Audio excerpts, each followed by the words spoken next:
In a small house in the Boston suburbs, Lauren Hayes was preparing breakfast. Looking from the kitchen into the living room, she could see her husband Michael sitting on the sofa with their 8-year-old son Ethan, helping him with homework. Michael's work as a firefighter kept him on an irregular schedule, but on his days off, he always made time for Ethan. "Ethan, do you understand this problem?" Michael asked gently. "Yes, Dad." 3 times 4 is 12, Ethan answered, and Michael ruffled his son's hair. "That's right. You're a smart boy." Lauren smiled. Michael and Ethan shared no blood relation. Ethan's biological father was Lauren's ex-husband, Ryan Cooper, but since their divorce 5 years ago, Ryan had all but disappeared from Ethan's life. Since Lauren remarried Michael 3 years ago, Ethan had come to love him like a real father. Michael, too, loved Ethan as if he were his own son.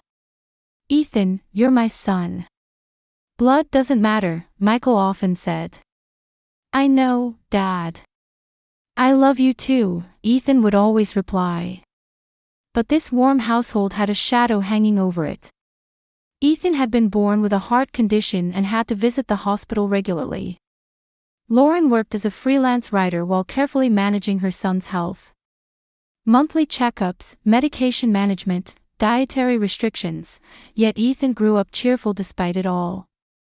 One Friday afternoon, Lauren took Ethan for his regular checkup. While waiting in the examination room, Ethan seemed a little tired. "Mom, I'm okay. It's just the usual tests, right?" Ethan said. "That's right. But we have to listen carefully to what the doctor says." Dr. James Porter, the attending physician, entered the examination room. Dr. Porter was a well-respected cardiac surgeon in the area. He was always calm and courteous with his patients.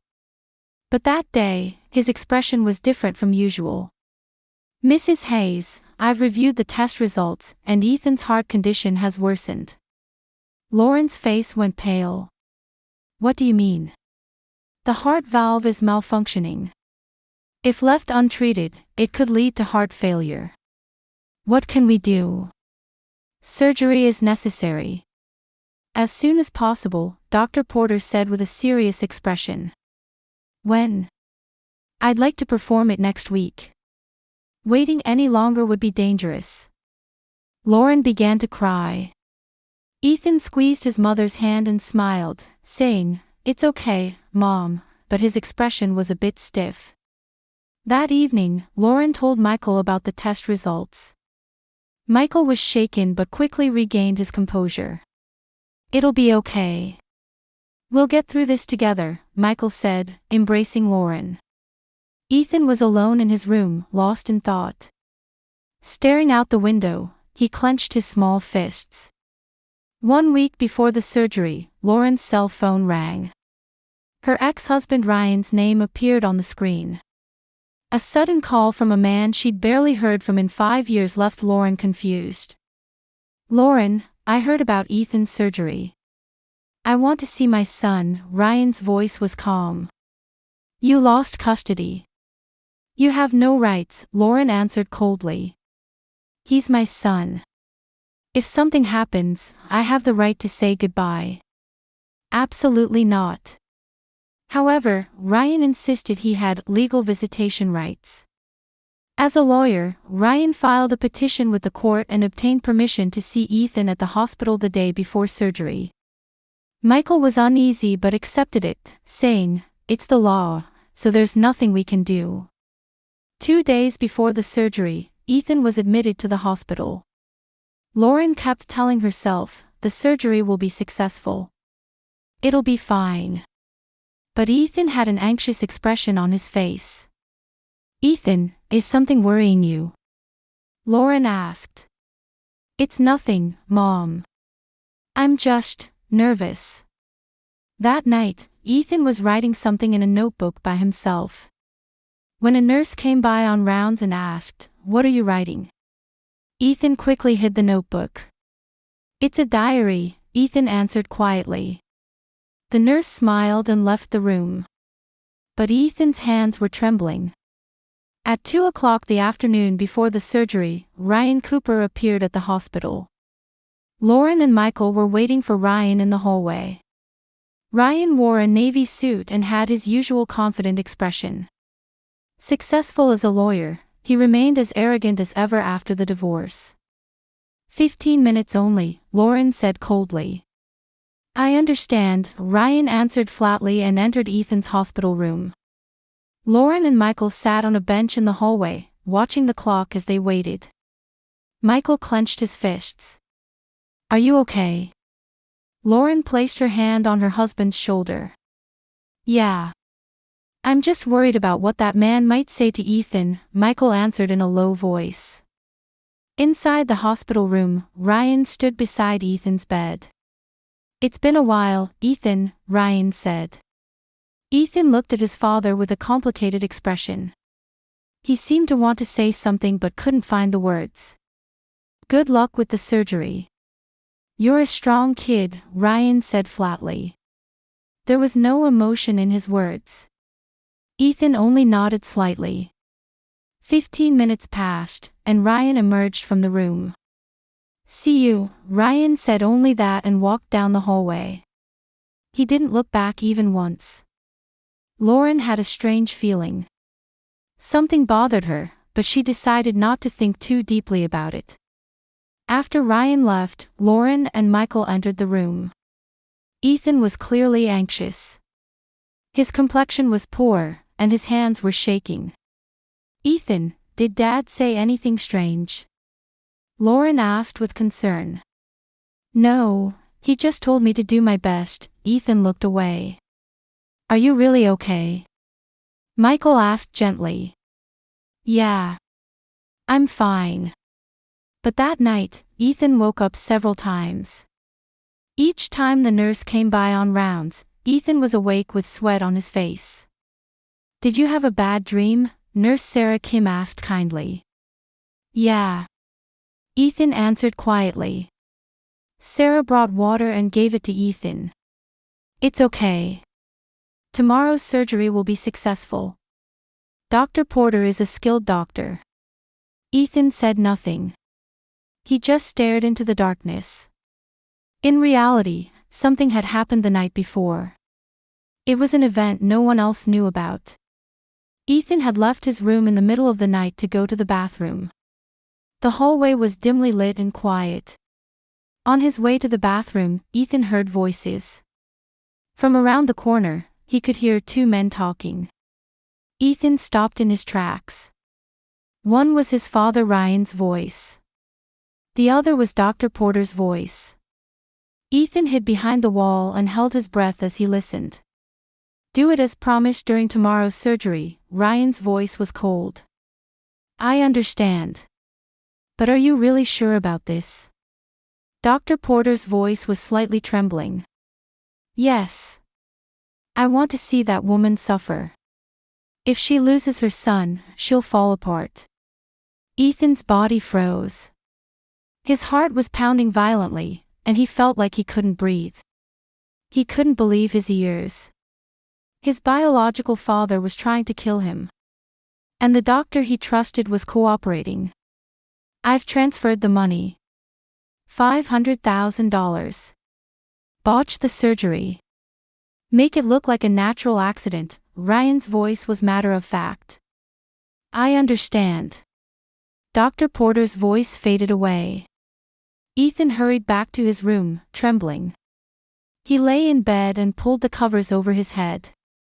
Tears wouldn't stop. If he made a sound, someone might hear.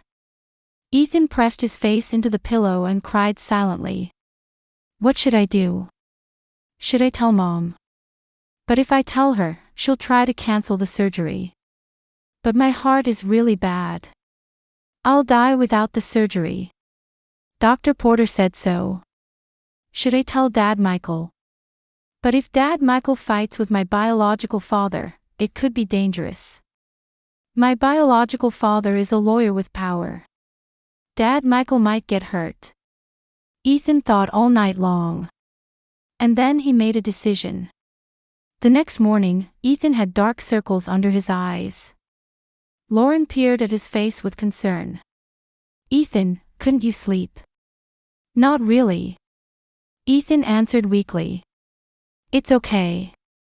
The surgery will be successful." Lauren squeezed her son's hand. Ethan had an expression of determination. He took a white envelope from the bedside drawer. Inside was a letter he had written the night before while crying. On the morning of the surgery, Ethan held out the envelope to Lauren with trembling hands. "Mom, if the surgery fails, please read this." Lauren was shocked and took the envelope.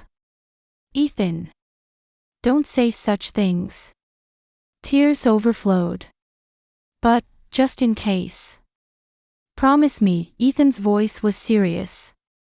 Okay. "I promise," Lauren answered through her tears. Then Ethan added in a small voice, "And, don't show it to Dad." "What? Why?" Lauren was confused. "Please. Promise me." Ethan's eyes were desperate. Lauren didn't understand the reason, but she couldn't ignore her son's wish. "Okay. I promise." Michael entered the room. "What are you two talking about?" "It's a secret." Ethan smiled slightly. Michael looked puzzled but didn't ask further. At 10 o'clock in the morning, it was time for Ethan to be taken to the operating room. On the stretcher, Ethan looked up at Lauren and Michael. "I love you, Ethan. You'll be fine." Lauren kissed her son's forehead. "I love you too, Mom. And Dad." Ethan looked at Michael. "I love you, son," Michael said, holding back tears. The operating room doors closed. Lauren and Michael headed to the waiting room. Lauren clutched the envelope in her hand. The envelope was light, but she felt like she was carrying something heavy. There were several other families in the waiting room. Everyone looked anxious. Michael said he'd go buy coffee and got up. Lauren sat alone in a chair, staring at the envelope. It was written in Ethan's handwriting, "To Mom." Why did Ethan write such a letter? Why did he say not to show it to Michael? Should she wait until the surgery was successful? But what if something important was written inside? What if it was something she needed to read now? Lauren's hands trembled. Should she open the envelope or wait? Her heart was pounding. And then Lauren made her decision. Lauren took a deep breath and slowly broke the seal. Inside was a sheet of paper written in Ethan's careful handwriting. Lauren unfolded the letter and began to read. "To Mom. If you're reading this, the surgery must have failed. I'm sorry. Last night, I heard something I shouldn't have heard. When I left my room to go to the bathroom, I heard my real dad and Dr. Porter talking in the hallway. My real dad said this: botch the surgery. I want to make Mom suffer. Dr. Porter agreed. Apparently my real dad gave him money. Mom, I was scared. But I couldn't tell you right away. Because first, if I told you, I think you would try to cancel the surgery. But my heart is really bad. I'll die without the surgery. Dr. Porter said so. Second, if Michael found out, I think he would fight with my real dad. But my real dad is a lawyer and has power. Michael might get hurt. Third, I thought that if the surgery was successful, maybe Dr. Porter would change his mind. Then no one would get hurt. But if I die, you need to know the truth. Please don't let my real dad get away with this. And tell Michael that he's my real dad. I love him.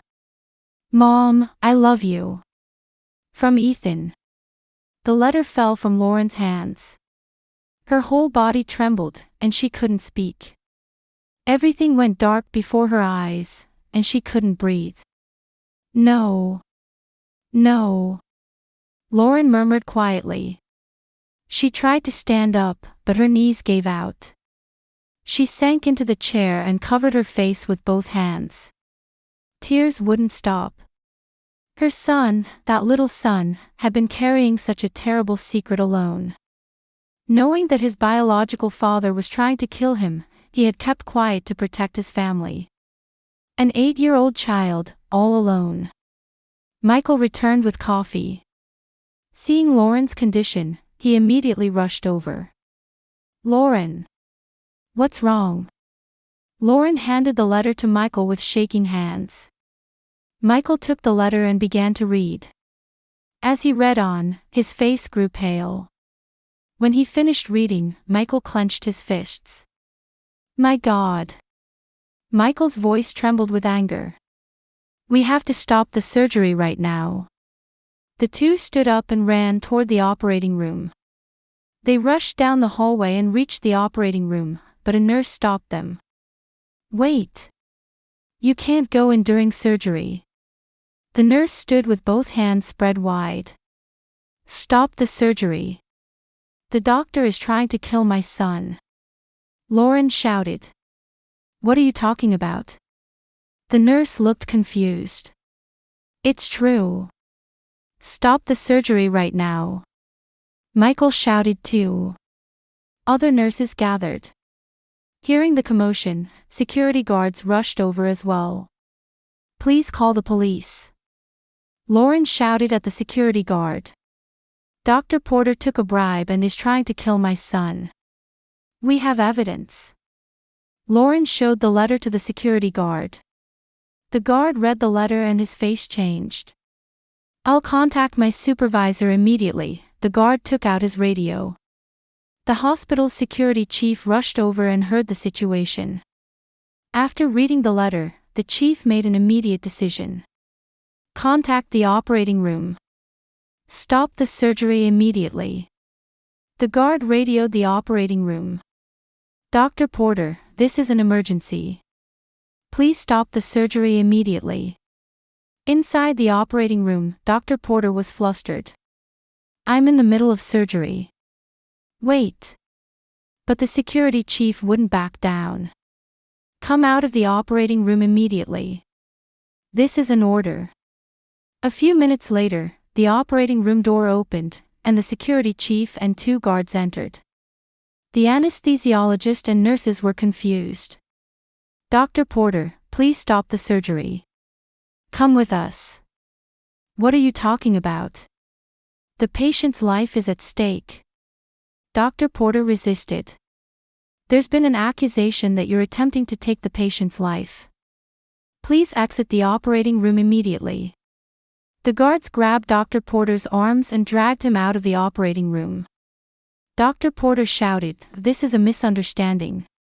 Another cardiac surgeon, Dr. Amanda Chin, was called in as an emergency replacement. Dr. Chin was also the hospital's deputy director and an experienced surgeon. "What's the situation?" Dr. Chin asked as she entered the operating room. The anesthesiologist explained. "We're in the middle of a heart valve repair surgery. We haven't reached the critical part yet." "I understand. I'll take over," Dr. Chin answered calmly. In the hallway, Lauren and Michael waited for the police to arrive. 15 minutes later, 2 detectives arrived at the hospital. "Mrs. Hayes. Please tell us what happened," one of the detectives said. Lauren explained everything in a trembling voice. Ethan's letter, the plan between her ex-husband Ryan and Dr. Porter, the $500,000 bribe. The detective took the letter as evidence and immediately took action. "Where is Dr. Porter?" "He's being held in the security office," the guard answered.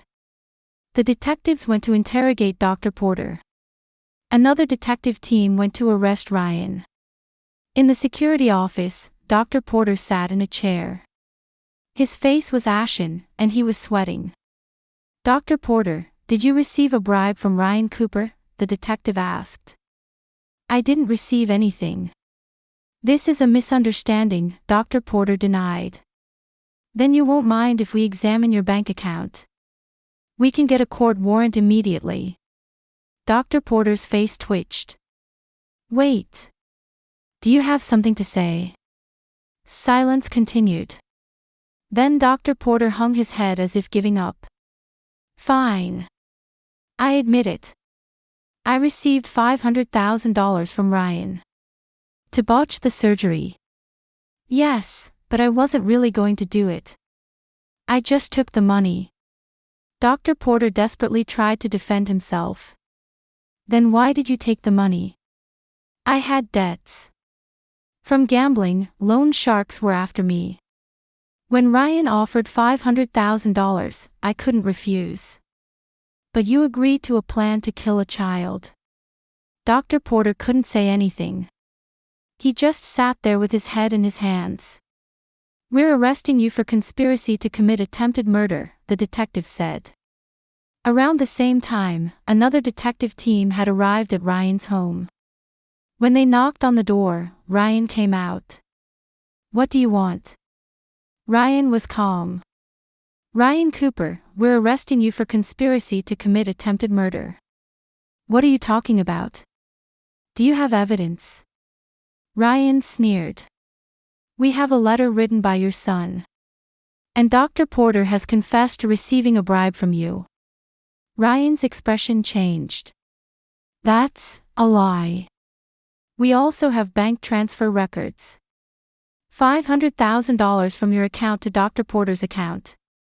Ryan was at a loss for words. The detective took out handcuffs. I'm exercising my right to remain silent. Ryan tried to remain calm to the end, but his voice was shaking. Ryan was handcuffed and put in a patrol car. Neighbors watched from their windows. At the hospital, Lauren and Michael waited outside the operating room. 6 hours had passed. Finally, the operating room door opened and Dr. Chin came out. The surgery was successful. Lauren and Michael embraced and cried. 12 hours after the surgery, Ethan woke up in the intensive care unit. The first thing he saw was the white ceiling. Then what reached his ears was the regular sound of machines. The beeping of the heart monitor told him his heart was still beating. Ethan. He heard his mother's voice. Ethan slowly turned his head and saw his mother's face. Lauren sat beside her son's bed with her eyes red and swollen. Mom. Ethan spoke weakly. Ethan. Lauren gripped her son's hand and cried. Thank God, thank God. The surgery, was it successful? Yes, it was successful. You're okay. Tears welled up in Ethan's eyes. Mom, did you read the letter? Lauren nodded. I read it. I read all of it. I'm sorry. I couldn't tell you sooner. Ethan's voice trembled. No, Ethan, Lauren placed her hand on her son's forehead. You did nothing wrong. You were trying to protect us. You were so brave. But I was scared. Of course you were. But you were really strong. At that moment, Michael entered the room. Seeing Ethan, his face brightened. Ethan. You're awake. Michael rushed over and gripped his son's hand. Dad, Michael. Ethan smiled slightly. You did great, son. You were really brave. Did you read the letter? Ethan asked hesitantly. Michael nodded. Yes, I read it. And what you said, it made me really happy. What? That I'm your real dad. Tears welled up in Michael's eyes. Thank you, Ethan. You're my son. Always will be. Ethan smiled through his tears. I'm always your son too. Lauren and Michael sat on either side of Ethan, and the three held hands. For a while, no one said anything. Just having the family there together was more important than anything. Later, a detective gently asked Ethan about the situation. Ethan explained in detail the conversation he had heard that night. The detective nodded kindly as he recorded everything. A few days later, Lauren and Michael received a call from the prosecutor. It was to explain the trials of Ryan and Dr. Porter. Ryan Cooper will be charged with attempted murder, conspiracy, and child abuse, the prosecutor explained. We have sufficient evidence. Ethan's testimony, bank transfer records, and Dr. Porter's confession. What kind of sentence will he get? Lauren asked. At minimum 20 years, maximum 30 years of actual imprisonment. Michael clenched his fists. That man tried to kill his own son. Unforgivable. We feel the same way, the prosecutor said with a serious expression. We will definitely get a conviction. 6 months later, the trial was held. Many reporters gathered at the courthouse. This case had become big news locally. As a case where a biological father tried to kill his son, it shocked people. Ryan was brought to stand in court. He wore a suit, but his complexion was poor and he looked haggard. 6 months in detention had changed him. The prosecutor stood and presented evidence. Ethan's letter, bank transfer records, Dr. Porter's testimony, and Ethan's own testimony. Everything proved Ryan's guilt. Ryan's lawyer desperately defended him, but was powerless against the evidence.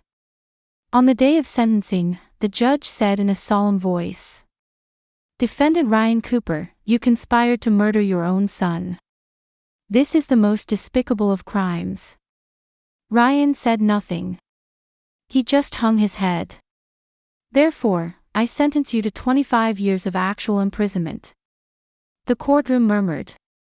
Lauren and Michael held hands. Ryan finally stood up and shouted, I loved my son. Lauren took him from me. The judge looked at Ryan with cold eyes. You tried to kill your own son. There is no greater evil. Remove him from the court. Guards led Ryan away. Ryan kept shouting until the end, but eventually his voice could no longer be heard. Dr. Porter's trial was also held the same week. He too was charged with conspiracy and medical ethics violations. In court, Dr. Porter said through tears, I'm sorry. I had a gambling addiction and was being chased by debts. I couldn't think straight. However, the judge said with a stern expression, you are a doctor. Despite being in a position to save lives, you tried to kill a child for money. This is unforgivable. I sentence you to 15 years of actual imprisonment and permanent revocation of your medical license. Dr. Porter collapsed. His life was completely over. After the trials ended, Lauren, Michael, and Ethan left the courthouse. Reporters swarmed, but they said nothing. They just got in the car and went home. When they got home, the three sat in the living room. For a while, no one said anything. It's over, Lauren said quietly. Yeah, Michael answered. Ethan sat between them and held both parents' hands. Mom, Dad, thank you. For what? Lauren asked. For believing in me. For reading my letter. And for protecting me. Lauren hugged her son. You protected us, Ethan. If you hadn't written that letter, the truth might have been buried in darkness. That's right, Michael also embraced them both. You were brave. And smart. Ethan closed his eyes in his parents' arms, feeling safe. That night, after Ethan fell asleep, Lauren and Michael talked in the kitchen. I still can't believe it, Lauren said. That Ryan, his own son. That man wasn't a father, Michael said quietly. A father protects his children. A father loves his children. You're the real father, Michael, Lauren squeezed her husband's hand. Ethan said so too. I think of Ethan as my real son too, Michael smiled. We're not connected by blood, but we're connected in heart. That's right, Lauren also smiled. That's what a real family is. 2 years later, the Hayes family came to a neighborhood park. It was a pleasant spring afternoon. Ethan had fully recovered, and now at age 10, he ran around energetically just like other children. Dad, let's play catch. Ethan ran over with a baseball glove. All right, let's do it. Michael stood up with a smile. The two threw the ball back and forth on the grass. Ethan's throws were strong, and Michael caught them happily. Lauren sat on a bench, watching. So much had happened in these 2 years.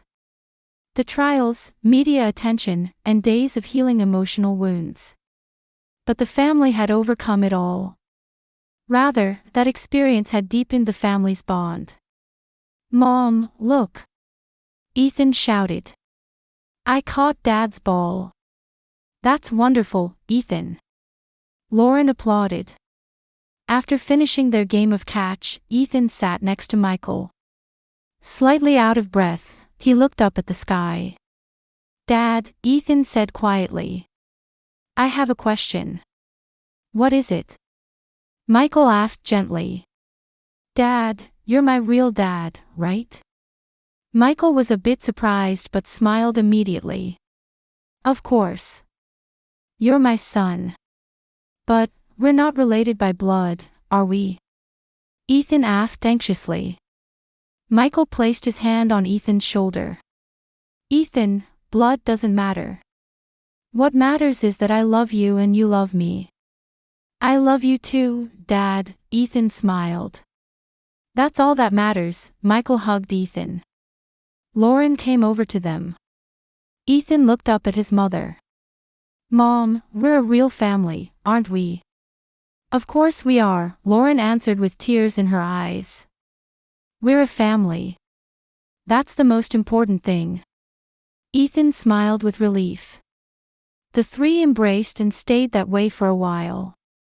Walking through the park, Lauren thought to herself. If it weren't for the letter Ethan had given her with trembling hands that day, the truth would never have come to light. Her 8-year-old son had found the courage to protect his family. Ryan had been his biological father, but he wasn't family. Family means people who protect, love, and trust each other. Not blood ties, but connections of the heart. That's what makes a family. Michael wasn't connected by blood, but he was the real father. He loved Ethan and tried to protect him with his life. That was what a father looked like. "Mom, what are you thinking about?" Ethan asked. "About you too," Lauren smiled. "About how happy we are." "I'm happy too," Ethan answered with a smile. As the sun began to set, the three decided to go home. Before getting in the car, Ethan looked back at the park. "Mom, Dad, thank you," Ethan suddenly said. "For what?" Michael asked. "For protecting me. And for being my real family." Lauren and Michael looked at each other and smiled. "Thank you too," Lauren said. "For being our son." The three got in the car and headed home. The setting sun gently illuminated the family. 2 years had passed since that terrible event. The wounds had healed, and the family had found a new normal. But they would never forget what that experience taught them. A real family isn't about blood relations. It's about loving, protecting, and trusting each other. That's the essence of family. Ethan had taught them that. That small letter had changed everything. And it gave this family its true meaning. In the car, Ethan gazed out the window with a smile. Michael and Lauren, seeing their son smile, felt truly happy. This was the Hayes family story. A story of a family bound not by blood, but by love. And that love would last forever.